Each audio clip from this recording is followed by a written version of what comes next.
This is lesson 4.1. In lesson 4.1, we're going to be talking about writing equations for linear graphs and points.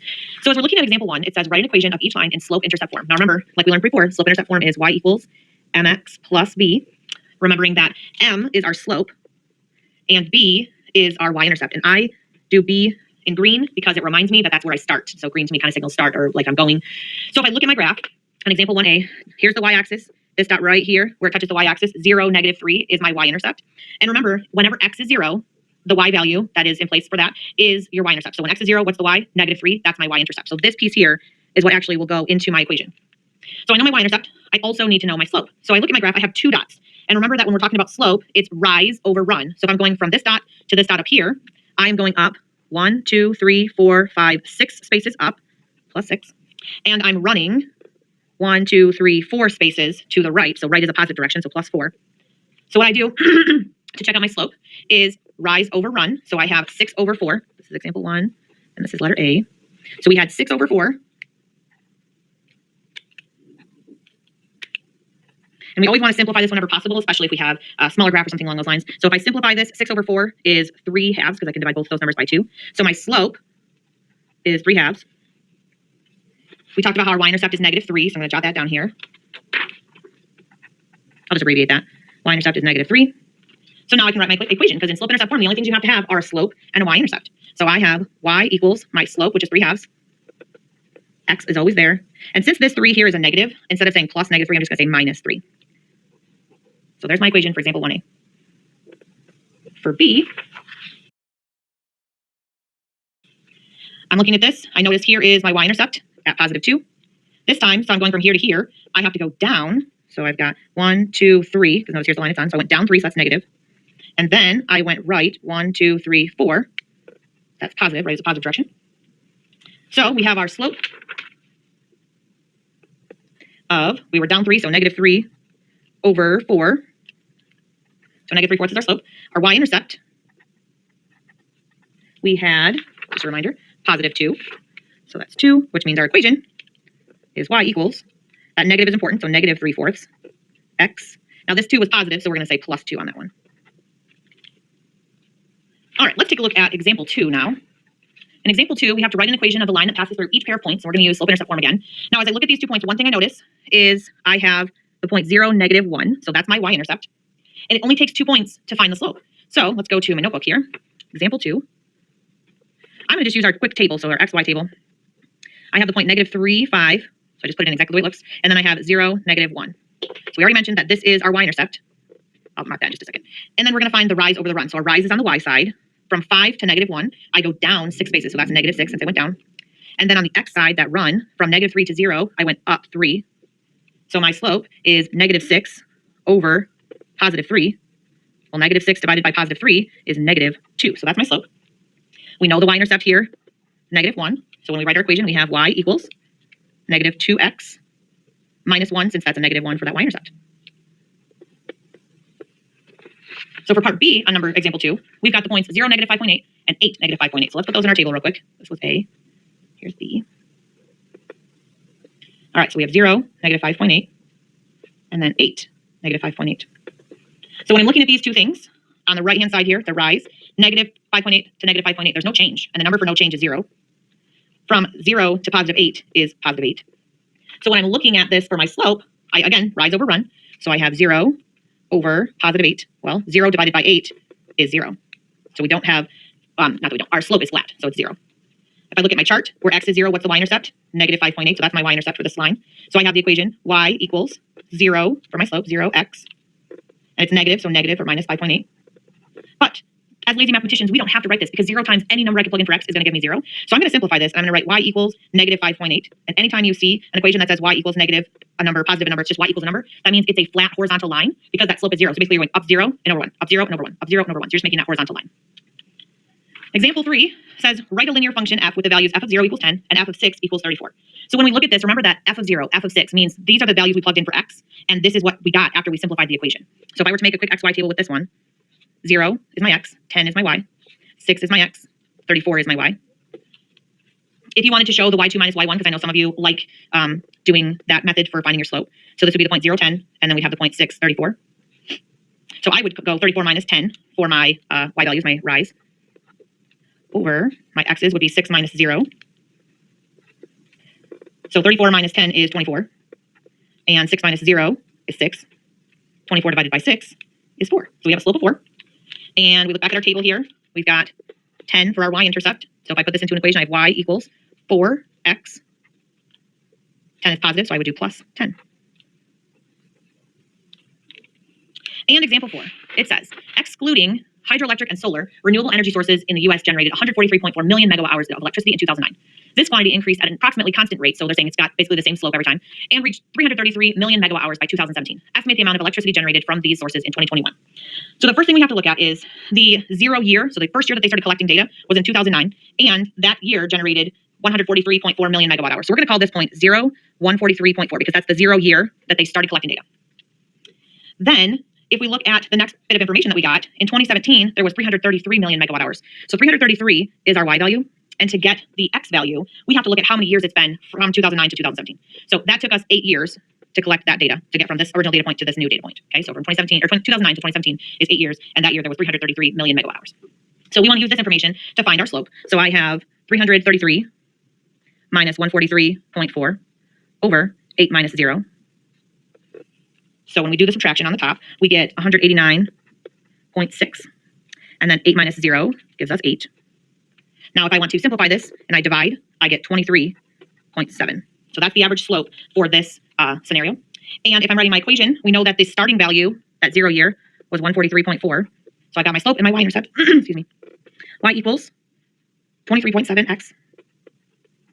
And this is a positive amount. It's a positive amount, so we're going to put plus 143.4. Now, I include this color with my y-intercept all these times because it shows me whether that number should be positive or negative when I go to put it on a graph. So that's why I do color that the same as my y-intercept. That sign right in front of that number that tells me. So what they're asking me, though, is not what's the equation. They want us to estimate the amount of electricity generated from these sources in 2021. So what I have to figure out is, okay, this is how much it's increasing each year. And this is where it started. What number do I plug in for x? Well, I started in 2009, and now it's 2021 that I'm trying to get the data for. So the distance between 2009 and 2021 is 12 years. So I'm going to plug in 12 for x. So y equals 23.7 times 12, because that's the number of years, plus 143.4. So if I multiply these two things, y equals 23.7 times 12 gives us 284.4 plus this 143.4. And then if I add these two things together, I get 427.8. And if we look back at what we're talking about here, it's million megawatt hours. So I'm just going to abbreviate this. We'll just call it mil and then megawatt.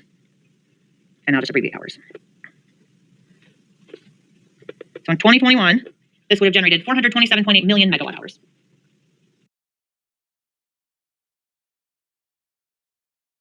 This is lesson 4.2. In lesson 4.2, we're going to be talking about point slope form. So if we look up here, point slope form, you need a point and a slope, and you can write an equation. So in the format here, which by the way, this is something you're definitely going to want to memorize, we've got y minus y1 equals the slope m times in parentheses x minus x1. So every time you write a point slope equation, you have kind of a skeleton that's always there. This y is always there. This x is always there. The equals goes in the same place, and the parentheses are always there. So anytime you're starting out, write out the skeleton, and then you plug in the things that are missing. So if I look at this, and I have example 1, it says write an equation point slope form that passes through the point negative 8,3 and has a slope of 1/4. So I get my skeleton, right? I have y minus, I'm going to leave a space because I have to fill in that spot, equals, I'm going to leave a space for my slope, parentheses, x minus, and then I'm going to leave a space for my x value that's there. Now notice these subtraction signs are here as the skeleton, and I'm going to show you how that impacts the actual numbers once you plug them in. So we have our x value, which is negative 8, and we've got our y value, which is positive 3.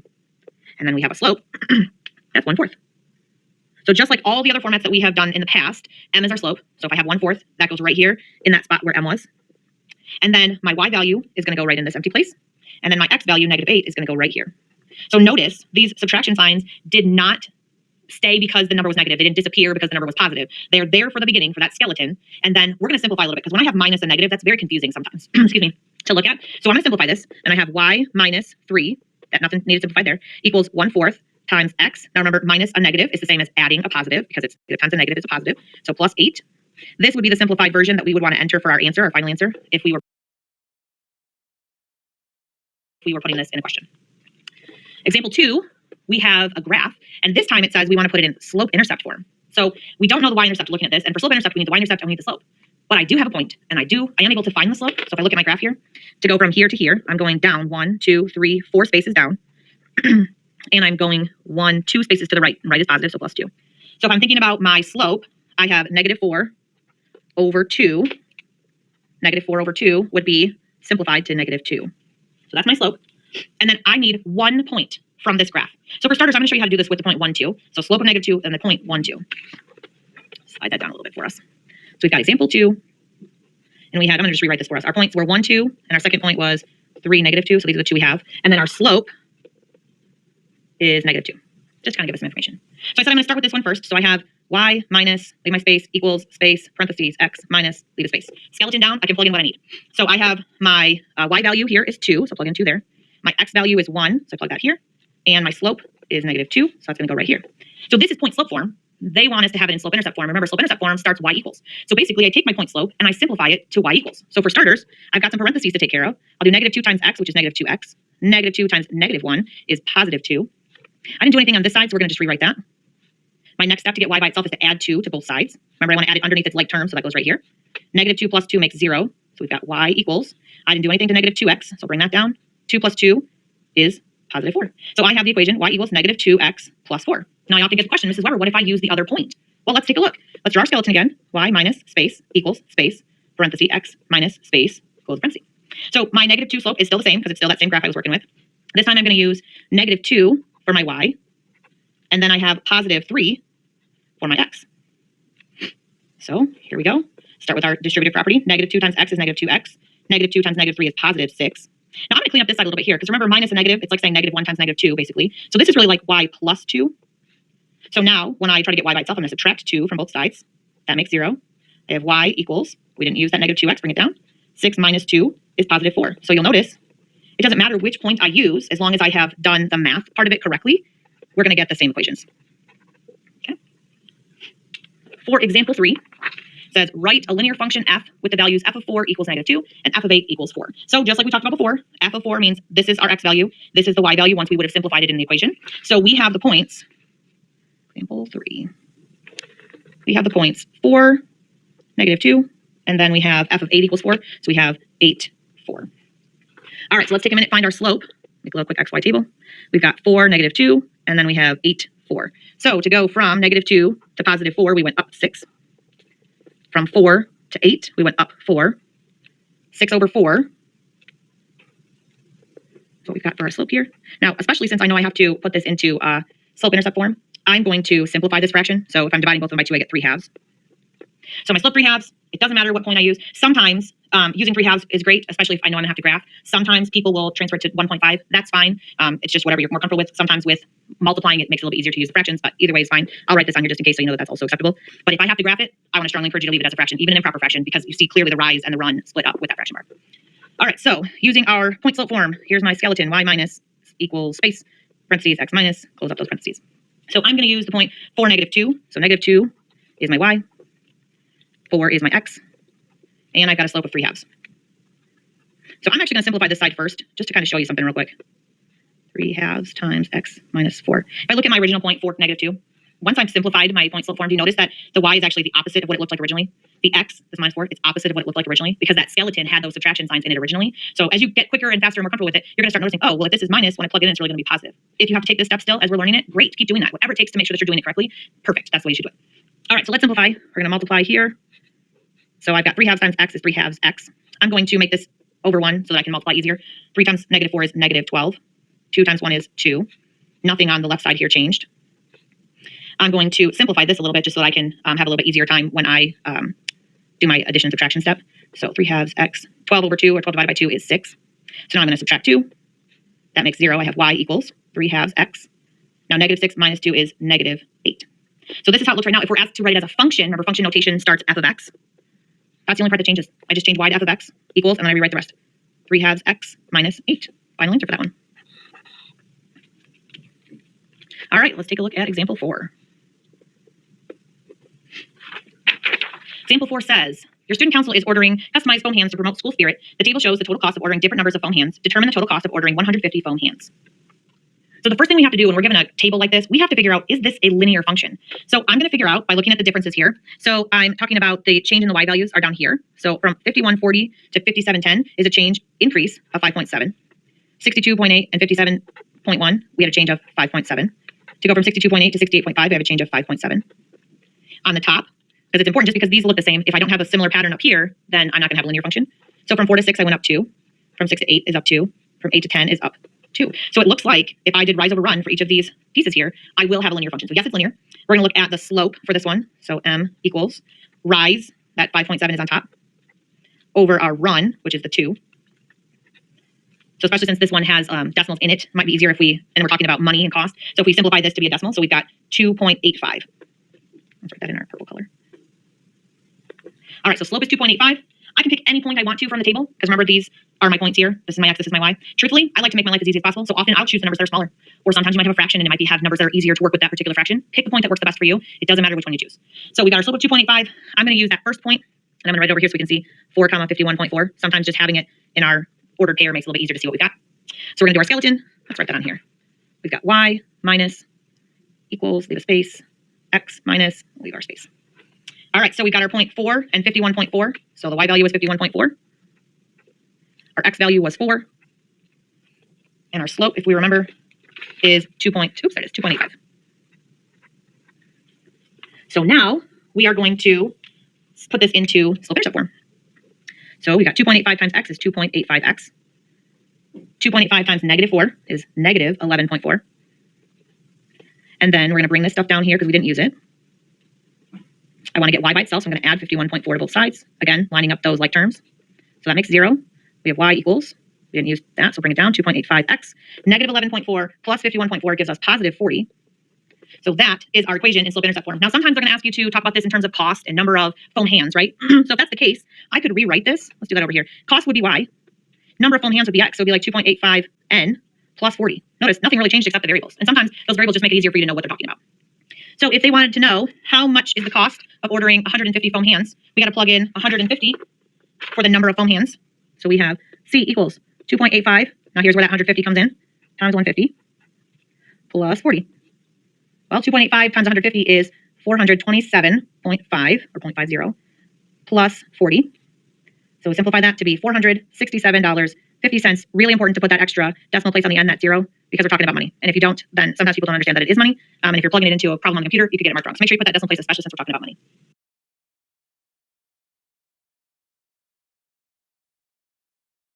This is lesson 4.3. In lesson 4.3, we're going to be talking about parallel and perpendicular lines. So if we look on your note sheet, it says that two lines in the same plane, so basically in the same x and y axis graph here, that never intersect are parallel lines. So think railroad tracks, things like that. They never overlap each other, because if they did, that train would go off the tracks, right? It says two distinct non-vertical lines are parallel if and only if they have the same slope. So if I'm trying to look at these two lines, if they have the same slope, it means they're going up and over by the same amount every time. So if they're consistently going up and over by the same amount, there's never going to be a time where like this would cut down and overlap the line that it's parallel to.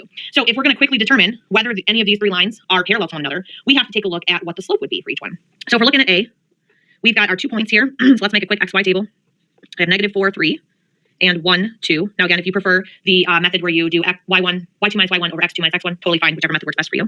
So we go from 3 to 2 means that we go down 1. From negative 4 to positive 1 means that we are going up 5. So for this one, our slope, let's abbreviate it with m, is negative 1 over 5, or negative 1/5. So then we look at B. We've got negative 3, 0, and 1, negative 1. So from 0 to negative 1, we went down 1. From negative 3 to positive 1, we went up 4. So the slope for this one is negative 1 over 4, so negative 1/4. And then for C, I'm going to stick that in the middle here, we have the points negative 3, negative 4, and 2, negative 5. So to go from negative 4 to negative 5, we went down 1, so negative 1. To go from negative 3 to positive 2, we went up 5. So if we're looking at the slope of this one, negative 1 over 5, so negative 1/5. So if we're looking at this and we're trying to figure out which of these lines are parallel to one another, well, we've got negative 1/5 slope here, negative 1/4. These two are not the same, so they are not parallel.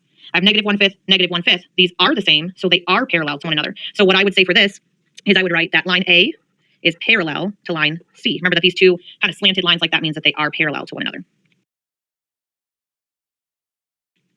For example 2, it says, write an equation of a line that passes through 5, negative 4, and is parallel to the line y equals 2x plus 3. So remember, we've got our point slope form that we've learned. I have a point. I need to take out the slope. So if they're parallel, that's what this says here, they're parallel, I need to have the same exact slope. So I'm going to pull out the slope of 2 for this equation. So this is example 2. we have our point, or our slope we just decided or just discovered is +2. And the point we're using is what they gave us, 5, -4. So we're going to start by putting it in our point slope form. So I have y minus -4, so it's like y plus 4 equals our slope of 2 times x minus +5, so -5. Now, in order to truly know for sure that it is parallel, and if they wanted us to go ahead and graph it afterwards, we'd need to see it in slope-intercept form. So we're going to solve this for y. So 2 times x is 2x. 2 times -5 is -10. We didn't use anything on this side yet, so we'll bring that down. We're going to subtract 4 from both sides to try and get y by itself. That leaves us with y equals 2x. -10 minus 4 is -14. So we have a y-intercept of -14, but still a slope of 2. Is that the same as the slope here they gave us? Yes. So it's parallel to this line. It's never going to overlap. But it also goes through the point 5, -4 if we're to put it on a graph. All right, so now let's talk about perpendicular lines. Perpendicular lines are, again, 2 lines on the same plane, but these ones intersect, and where they intersect forms a right angle. So see how these 2 lines are overlapping each other right here at this spot, and the spot where they overlap creates this 90-degree angle. So these are 2 perpendicular lines, and it tells you that if they are perpendicular, then their slopes are negative reciprocals. And I like to use, instead of the word negative, I like to use the word opposite. So opposite reciprocals, because sometimes when we think of the word negative, we think it always has to be a negative number. And that's just not the case, because sometimes if it was positive, yes, it would be negative. But if it was starting negative, the opposite of that would be positive, and negative kind of tricks people up sometimes. So I like to use the word opposite reciprocals. We're going to underline that as well. So just to recap, I'm going to slide up here and underline from parallel. Parallel lines have the same slope, and our perpendicular lines have opposite reciprocal slopes. So let's see what that looks like. Oh, as also an extra added note, vertical lines and vertical and horizontal lines are perpendicular to one another. So if you look at the grid here, this vertical line and this horizontal line overlap at a 90-degree angle every time. So if you have a vertical and a horizontal, they will create perpendicular lines. So let's see how this works for our 3 lines down here. We're trying to decide if they are parallel or if they are perpendicular to one another. So if I look at this right off the bat, I know that the slope of line A is +4. But when I look at B and C, these are not in slope-intercept form yet. So in order to figure out what the slope is, I need to convert them to that format so that I can quickly see it. So let's take a look. Example 3. We've got x plus 4y. This is line B. Let's label that. So x plus 4y equals 3. Now in order to get it in slope-intercept form, remember we're going to be solving for y. So I'm going to start by subtracting x from both sides. Again, I stack it off to the side because they're not like terms. This makes 0. I have 4y left here equals. Since it's slope-intercept form we're trying to go for, I will usually put that x listed first. And that 3 was positive, so plus 3. And then sometimes with it being negative and I have to divide still, I just like to put that -1 in there just as a reminder to myself when I go to simplify. So my last step, I divide all the terms by +4. See how that really shows those fractions for me? So this simplifies to be y equals -1/4 x plus 3/4. So when I look at this, I notice my slope, -1/4. So for line B, our slope is -1/4. And then we're going to figure out line C. So C, we have -8y minus 2x equals 16. And again, we're going to solve for y. So I start by, here's this y over here, so I want to get rid of my x, add 2x to both sides. That makes 0. Bring down our -8y. We have 2x and +16, so plus 16. Last step, we're going to divide every term by -8. This makes 1y equals, now see here, we've got 2/8, but I'm going to simplify this. So I can reduce both of those by 2. So that becomes -1 over 8 divided by 2 is 4. So -1/4 x. And 16 divided by -8 is -2. So we'll have -2 for this. So the slope for this one is -1/4. So let's put that over here so we can kind of see them all together. All right, so we're looking for lines that are parallel first because it says parallel or perpendicular. So if I'm looking, I have 2 lines that have the same slope, -1/4 and -1/4. So we know that line B and line C are parallel. So B is parallel to C. Then I take a look and I notice, 4 and -1/4. If I were to write 4 as a fraction, wouldn't it be the same thing as 4 over 1, so it's positive? So basically, if I flip this fraction over, it becomes 1/4. And if I change it from being positive to being negative, I have -1/4. And look, that means that A is perpendicular to B, but A is also perpendicular to C because they are opposite reciprocals in both of those instances. So the symbol for perpendicular looks like this. So I have A is perpendicular, kind of like an upside down capital T. And so A is perpendicular to B, and A is perpendicular to C. So it works for both of those lines. All right, example 4. Says write an equation of the line that passes through -3, 1 and is perpendicular to the line y equals 1/2 x plus 3. So again, what I need to look for, what's my slope? My slope on this is 1/2. So the opposite reciprocal of that would be, first of all, it was positive, so now it's going to be negative 2 over 1. Oh, I should use my color for that. So -2 over 1, which we could simplify to be -2. So that's our slope. They give us the point of -3, 1. So we're going to do point slope form. We've got y minus 1 equals -2 times x plus 3. Get it into slope-intercept form, so we've got -2x minus 6, we distributed. And then I've got y minus 1 here. Add 1 to both sides. We have y equals -2x minus 5. So that would be the equation of the line that's perpendicular to this line because it's got the opposite reciprocal slope. and it goes through the point negative 3, 1. All right, and example 5. A planned path of airplane A is shown on the graph, so that's this one here. Each grid square represents 1 square mile. Airplane B will fly along a path parallel to airplane A, passing through the point 14, 4. Airplane C will fly along a path perpendicular to each of these paths, passing through the point 7, negative 1. And air traffic controller is in charge of the region represented by the fourth quadrant. Remember, the fourth quadrant goes 1, 2, 3, 4. It's kind of like a C. Do any of the paths intersect in the air traffic controller's region? So what I have to figure out first, what is my slope and how am I going to graph from here? So first of all, I have to look at these, and I notice that to get from this point to this point, I'm going up 1, 2, 3 spaces, so positive 3, and I'm running 1, 2 spaces. So 3 over 2 is the slope for plane A. All right, so if I look back at it, it says that B is parallel to A. So plane B is parallel to plane A. So that means the slope for B has to be the same. So we'd have 3 halves for that. And plane C, it says, is perpendicular to both of these. So it means I have to have the opposite reciprocal slope. So I'm going to change it to a negative, and I'm going to flip it over. So instead of 3 halves, it's going to be 2/3. So we have a couple of options. We could put these into point slope form. We can find our equations. But remember, in order to graph a line, we need a point and a slope, or 2 points. So I'm going to start, even though I don't know the y-intercept, I'm going to start with the points that they gave me. So for line B, they said I have the point 14, 4. So let's use, since it's parallel, let's use green for our plane B. So 14, 4. I go over to 14, up to positive 4. 1, 2, 3, 4. I got a dot right here. And then I have a slope of 3 halves. Well, if I go up 3, I'm going to be off the graph. So let's go down 3. 1, 2, 3. And I have to go left because I went down. So 1, 2, second dot. Now I can make my line. So now that we have our 2 lines, we're going to connect them here. So that's B.